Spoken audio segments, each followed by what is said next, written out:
Il y a 10 ans, jour pour jour, le 13 novembre 2015, la France sombrait dans l'effroi.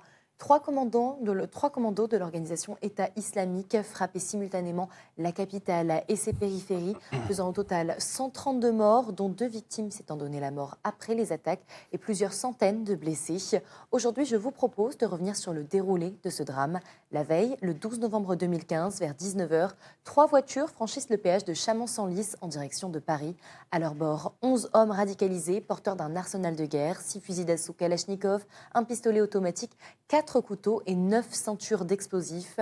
Leur objectif, mener 24 heures plus tard une série d'attentats coordonnés au cœur de la capitale française. Alors, Victoria, le Stade de France va être le premier théâtre de l'horreur. Effectivement, puisque ce vendredi soir, la France accueille l'Allemagne pour un match amical au Stade de France à Saint-Denis. À 21h01 précisément, le coup d'envoi est donné devant plus de 80 000 spectateurs.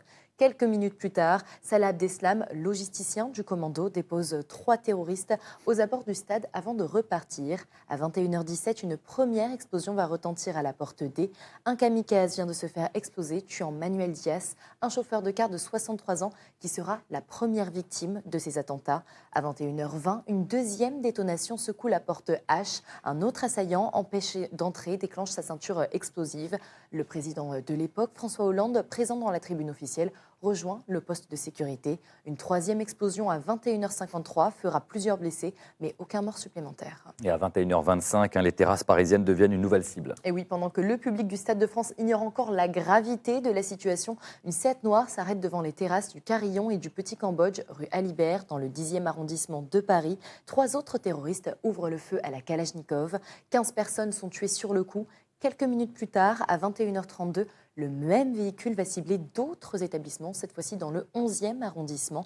Les tirs font 25 morts supplémentaires. À 21h40, Brahim Abdeslam entre seul dans le café Comptoir Voltaire et se fait exploser. Son gilet défectueux va limiter les dégâts.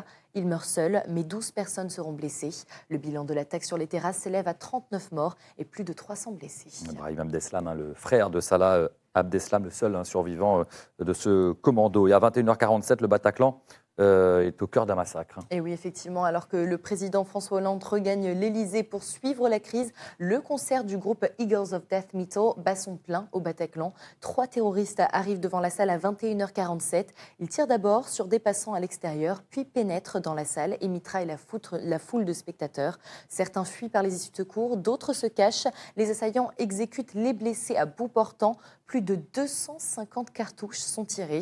À 21h56, 2 policiers de la BAC interviennent sans attendre et neutralisent l'un des terroristes, provoquant l'explosion de sa ceinture. Mais la prise d'otage continue tout de même. Les forces spéciales du RAID et de la BRI se déploient dans le quartier. Et face aux nombreux blessés, l'assistance publique et les hôpitaux de Paris déclenchent le plan blanc, mobilisant l'ensemble des services d'urgence de la capitale.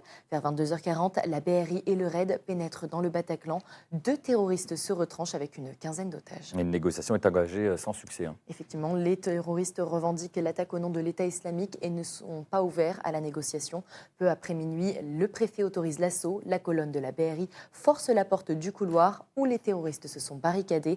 En 3 minutes, tout est terminé. L'un des terroristes se fait exploser, l'autre est abattu avant d'actionner son gilet. Les otages sont libérés. À minuit 58, l'assaut est officiellement terminé.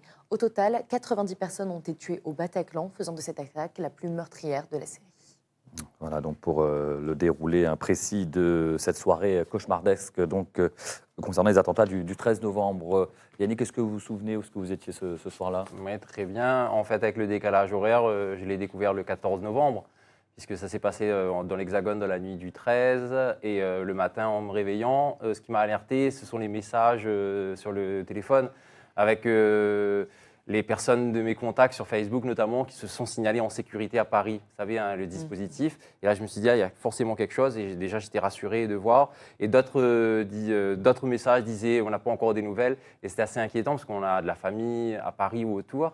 Et après, j'ai allumé la télé tout de suite, les images, l'horreur, et rapidement on s'est rendu compte, parce que c'était un week-end, mais on s'est rendu compte quand même qu'il s'était passé quelque chose de grave. Et vous, Victoria, vous étiez très jeune. Oui, moi j'étais très jeune lors de ces attentats-là. J'ai beaucoup plus de souvenirs de l'attentat de Charlie Hebdo en revanche, mais celui-ci, c'est vrai que c'est un peu flou. Et vous-même, Julien ? Moi j'étais devant le match France-Allemagne, justement, en train de regarder la rencontre.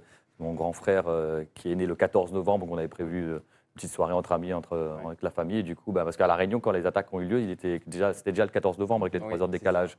Donc, on a arrêté la soirée et on est tous rentrés chez nous à la fin de la rencontre quand on a appris ce qui se passait. Et ça tombe bien ce que vous dites parce que c'est l'anniversaire de ma sœur aujourd'hui, 13 novembre. Et du coup, sa date d'anniversaire coïncide avec ces événements. Pour les personnes qui sont nées cette date-là, c'est vrai que ça... Voilà. Mais une pensée pour elle, malgré tout, joyeux anniversaire. Voilà, on lui souhaite quand même un joyeux anniversaire également. Allez, on se quitte quelques minutes, on revient pour votre journal de 7 heures tout de suite.